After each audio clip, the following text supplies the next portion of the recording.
Hey everyone, this is Moby's Primal, and I am back with another Warhammer Fantasy Battle Report. I'm playing against my Warhammer mentor, who I played a few months ago, the Ogre player, and the scenario that we're using here is a rather unique one. So, Buckeye Battles, that's the tournament that I'm preparing for this July, is looking for some ideas for some new scenarios for their games, and this is a very unique one that's found in the big main rulebook, not the small one that comes with the Isle of Blood set or whatever. It's in the real big one on page 389 called Surprise Encounter that I wanted to give a shot to see how it would play out, because it's one of those fancy scenarios that's not necessarily terrain-based. So basically, the scenario has you divide the board up into 6 equal-sized sections, and then each player takes turns placing a single unit in each section until all sections have only one unit in them, and then you're done. At that point, both players have an opportunity, if they choose, to add a single character to one of the units that they deploy. Everything else in the army will go into reserve and can come onto the table on any turn, including turn 1. However, the section of the table that they come on will be determined randomly using a D3.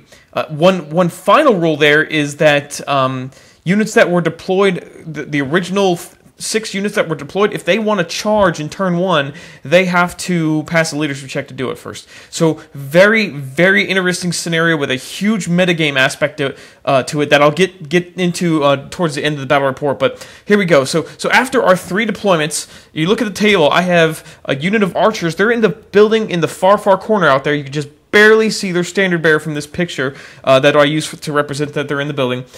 One of my trebuchets in that section in the middle.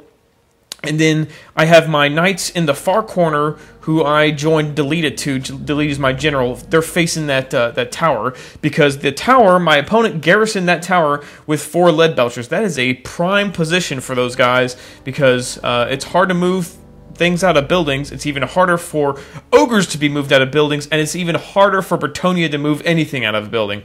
So that's a great position for them. And then he used some of his deployment stall units in the 2 closest corners here. So he has that the unit of Noblars in the right corner, and then a Saber Tusk in the left corner there. So this divides our table into kind of a pseudo meeting engagement. If you think about 2 like L blocks put together, that's what our table looks like, because now all of my reserves will interplay from the far side in that center part with my trebuchet, whereas my opponent will interplay on the close side and that center part on the right. So we move into Ogre's turn 1, and we said when we bring in reserves, we have to choose all the reserves that we want to bring in, and then you roll randomly for each one at a time. So here he brought in his unit of man-eaters. That looks like a tree, but don't be tricked out. That's actually a unit of man-eaters there. So he rolled for them, and he rolled a 2 or whatever we said that this table quadrant was for him. I think, no, 1. It doesn't matter. But he came in. This is the closest on the left quadrant from the last picture, if that makes any sense. And then he decided also to bring in his second Saber Tusk, who you can see both the Saber Tusk are kind of hiding behind those ruins back there. And then he also decided to bring in his other small unit of Noblars, which came in way back there in the corner. So he just moved those up a little bit. Remember, you can't march, so they're kind of limited in movement. There's no mages on the table, so we go straight to shooting, and those lead belchers light up my knights. I think they kill like 3 or 4. No, they only killed 1 or 2. They killed 2 knights there. So here's a look at the table. As you can see, very, very sparse. There's not a whole lot of units on there. However, my opponent could have decided to bring his entire army on all at once in turn 1. So we move into Bretonnian turn 1, and I decide to bring in quite a few things. I bring in, check it out, I decided finally to break down and bring a second trebuchet, and it decided to come in next to the other trebuchet, which sucked because I couldn't fit it on the right-hand side of the man-eaters, so it had to go in front of him. I didn't want to put it so close to the other trebuchet that when it gets charged and killed, he overruns into the second one. So the brand new trebuchet that I put together still hasn't painted it yet. Will not shoot this game. It will basically just get killed. Then I brought a mage on. You can see her there on horseback next to that small unit of fast cavalry. My other unit of fast cavalry came up in the far corner up there. Oh, here's a better shot. And then also I brought my another unit of archers on, and my Pegasus knights. And before all that, I had decided to go ahead and charge the building with the lead belchers with my knights. And I mentioned about how hard it is to move these things out. It's especially difficult for Bretonnia because when you fight buildings with cavalry, your guy gets off the horse, so you're not allowed to use the lance bonus to your strength, which is silly. And then you also can't use your barded steed's armor. So you're deciding whether to fight units in buildings. When you use Bretonnia, you're deciding, do I want to use knights who are going to be strength 3 and with a 4+ armor save, or do I want to use men-at-arms who are weapon skill 2 with no armor? So it's kind of this bad conundrum, you know, that there's no good unit for Bretonnia to kick enemies out of buildings. The trebuchet shoots at the man-eaters, just hoping I can get maybe a good hit. I think I do hit him, and of course the guy that was under the hole doesn't get wounded, but I do kill one ogre. And then hand-to-hand happens, and I get my butt kicked because there's no bonuses for charging standard ranks or anything like that. And like I said, my guys, when they get off their horse, they're not very powerful, so I lose 3 knights. I think I did 1 wound to his ogres, and I lose combat, and I'm pushed back an inch. One of the nice things is when you lose combat against a building, you don't have to flee, you just get pushed back. So here's a shot of the table going into Ogres 2. So, you know, it's very interesting game on when to bring units on and hoping that they get in the right quadrant, because as we move into Ogres 2, well, the Ogres go ahead and charge my Virgin Trebuchet there. My opponent decided to bring everything else in, and everything decided to come in this far corner here. He has his unit of Iron Guts with his general in it, who's a Slaughtermaster. He has a unit of Bulls with his BSB and another mage in it. And then he has his unit of Mournfang Cavalry. And they all came in this corner. So they would have been really good for those Mournfang, or any of those units to come in the quarter with the tower, because then they would have had an easy flank against my knights. So they basically just move up. The mage gets a curse. The beast mage gets a cursed off on my knights, and then the lead butchers go ahead and shoot and gets a little unlucky based on, you know, he only needs a 4 to hit, and then 3 to wound, and my armor save is cut pretty badly because it's black powder. But he only killed 1 knight there. The ogres easily trounce that trebuchet, and then they overrun, I think, like 7, and they needed like a 13 to get there, so they couldn't have gotten into the other treb, but that's where we're at. Moving into Bretonnia 3, I move my my fast cavalry up to try and get some shots onto the man-eaters, and I put my mage just at 24. I'm going to try and shoot amber spears at these guys. My knights, I decide I don't want to take all that dangerous terrain, so I just charge Delete out. He's probably better off on his own anyways in this kind of weird situation. So he charges the building, doesn't take damage for his dangerous terrain, and now the curse goes with the knights, so he's going to hit normally. My other units move up, and then the trebuchet goes to shoot at something far away and misfires and kills a guy and turns the gun around. I do a couple of wounds with archers, and then in the hand-to-hand combat phase, deleted, I think he heroic killing blows a guy, does a couple wounds, he takes 1 in return, and I win combat. The ogres are steadfast because they're in a building, but they're not very brave, and they break. Unfortunately, because my guy's on a horse, he can't pursue. And we go on to Ogres 3. So, looking at the board, it's getting a little bit more populated here, but still pretty unique. You don't see this in many other kind of scenarios. The man-eaters decide not to charge my trebuchet because it can't shoot. So what he's thinking is, there's a juicy mage out there that he can snipe with all those guns he's got, because his front rank of man-eaters, they've all got a brace of pistols. And nobody's really in any position to kind of challenge him to do that. One of his little saber tusks comes up and moves to get in the way of my knights. And the ogres over here, they fail to rally. And their only leadership's 7, I think, and they don't have a musician, so they have a difficult time turning around once they're fleeing. The Mournfang swing way over here to try to get in position to kind of put pressure on the knights and stuff. And then nothing significant happens in magic. In shooting, those guys take pot shots at my mage, and they only manage 1 wound. So she's... I was clenching my butt there, because that amber spear is super useful against ogres. So here's tabletop shot going into Bretonnia 3. I go ahead and charge the dog. I figure I'd just take it off the table, maybe cause a panic check to that nearby unit of Noblars. I charge the Noblars with my Pegasus Knights, who flee, and then I was just barely within range to redirect into the lead belchers, and you know, my max range is 22. I think I was like 21 and a quarter, something like that. So I declare a charge on them, and they have to flee, and then my Pegasus Knights fail a charge. My fast cavalry basically just kind of move out of the way of the man-eaters to still be able to shoot, but Sam here shoots a boosted amber spear through these guys and kills 2 ogres right out. They don't have to take a check because they're immune to psychology. And then the archers that remember, there's 10 archers in that building, and my guys on horseback there go ahead and shoot down to that man-eater unit. Just has 1 guy left. And then hand to hand, my knights failed their fear check, so that Sabertusk had an easy time beating on my guys. He killed a knight. And I, you know, because I'm only weapon skill 1, I only hit the thing on a 5, and I can only do 1 wound on a 2 wound model, and I couldn't catch it with the pursuit. He got away from me there. So this is kind of what we're looking at. When I did break that Sabertusk though, it made these Noblars flee through all that ruin there. So that's kind of good because it kind of got in the way. It's kind of a bad shot here, but it got in the way of those Mournfang that were pressing down to support those man-eaters.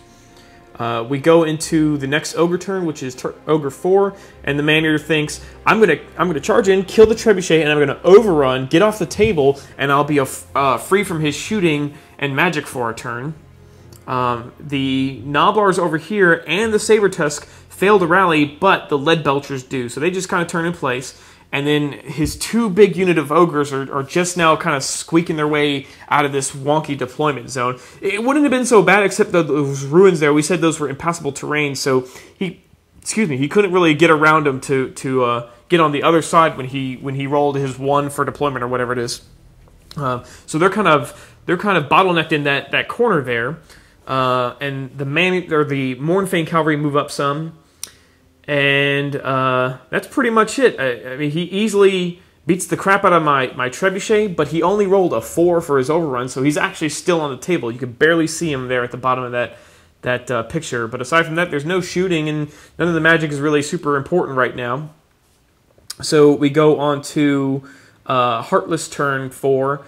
I basically reform my battle line here to kind of try and scare off his small units. I know, you know, the game's halfway over as far as turns is concerned. I cannot kill those big ogre units with what I've got left of my knights. Now keep in mind, I have still yet to bring on my 2 units of men-at-arm infantry and my honor guard and my BSB, so I'm holding a lot back, and I think that's kind of got my opponent a little wigged out because, you know, depending on where his Mournfang land or stuff like that, I could bring those guys in and they could be threatening his rear charge just like I do right here. So I decide it's kind of risky, but I roll and bring in just my honor guard unit, and I can fit them just out of line of sight of these ogres, and they're still threatening things. They can see a lot of stuff. They can see that Sabertusk, they can see the rear of those Mournfang, and they can see those bulls. And these guys, I mean, they don't suck. I mean, they have hatred. They're only weapon skill 2 though, but in the flank of an ogre unit, man,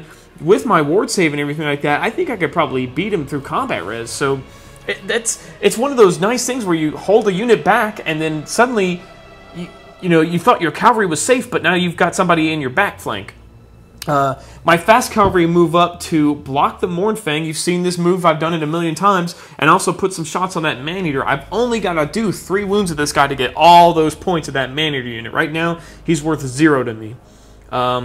And through magic and shooting, I'm only able to do 1 there. And we look at the table going into Ogre's 5. And there's no real charges to declare aside from the Mournfang onto my fast cavalry. The other 2 ogre units, they basically back up so they can see my honor guard there and declare a charge in the last turn. The cat here decides to charge my big knight unit, and I was afraid he would charge, be in the flank, and if history proves anything, he would have done a wound, so he would have had 3. I would just have a standard, and maybe can't do a wound to the guy. I can only do 1 wound when I charge the other one, so maybe I can't do the 1 wound with just strength 3 guys. So I decide to flee. I bounce through my general and my Pegasus Knights. Everybody passes their panic check, but my knights are kind of out of it here. This was I think he killed these guys just with his impact hits, so pretty easy to just pick those guys up. He reforms his Mournfang, and we go into Heartless turn 5, and I bring on Elliot just to get her. She has a scroll, and that scroll basically says your next magic phase, without getting a miscast, I'm going to shut down whatever you do. So she came on in a beautiful blurry photo that's very reminiscent of Once Bitten's kind of pictures. My Pegasus Knights charged the lead belchers, and my opponent thought it was too risky to flee at this point, so he held his ground. I didn't take any dangerous terrain check, and my Knights did rally. And then you can see here I put Delita, moved him all the way over here on the flank. Those Mournfang, if I can hit them in the flank and get some lucky heroic killing blows, I can maybe bag a Mournfang unit. That would be really, really nice. I try to shoot down that Maneater again. And well, now I can't bring as many arrows to bear on him, and those Mournfang are threatening my mage, so I don't think she was in range to shoot a spear at him. But I can't do that those last 2 wounds. I easily handle the lead belchers in the hand-to-hand combat phase, which causes the Noblars to flee. They fall off the table. So Ogre 6, and really he's only got 1 charge to make. He charges his bulls into my honor guard, and I'm looking at it.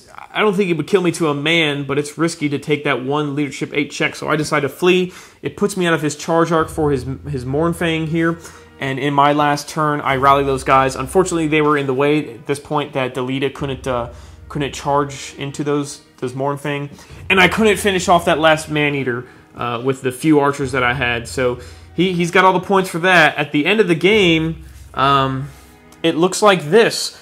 This is a relatively very, very bloodless game. I lost both of my trebuchets and a fast cavalry unit, which equals, math in public here, 270, 280 points, something like that. And he lost his unit of lead belchers, 2 units of Noblars, and a saber tusk, which I think he told me equals exactly out to 200 points. So he only won by 70 points, which equals a draw. So very, very interesting game. The scenario, I'm kind of digging it because the high metagame value. He asked me, hey, do you think you should have deployed the trebuchet in the tower? And I replied, if I had done that, you would have instantly deployed a Mournfang or Ogre infantry unit in one of the other quarters that's close to that tower and killed it on turn 1.